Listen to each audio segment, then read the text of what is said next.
আসসালামু আলাইকুম রহমতুল্লাহ। আমার এই ঘরে দুইটা বুডার চলতেছে, তবে এই বুডারটা ঠিক রয়েছে। এখানকার বাচ্চাগুলো আমি 2 দিনের মধ্যে ছেড়ে দেব। এই বুডার যেটা রয়েছে এখানকার বাচ্চা ঘনত্ব হয়ে গেছে, আজকে 3 দিন বয়স হয়ে গেল, জায়গাটা বড় করে দেব।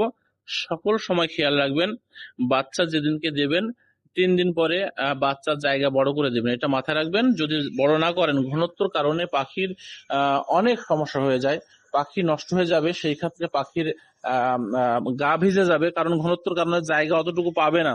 সেই ক্ষেত্রে অনেক ঘনত্ব হয়েছে, সেই জায়গা থেকে আমি পুরোভাবে দেখাতে পাচ্ছি না। তো সেই জায়গা থেকে আমি আজকেই জায়গাটা আমি বড় করে দেব। আর যখন বড় করব তখন পাখির গ্রোথ থেকে শুরু করে বাকি সুস্থতা থেকে শুরু করে সব দিক থেকে ভালো থাকবে।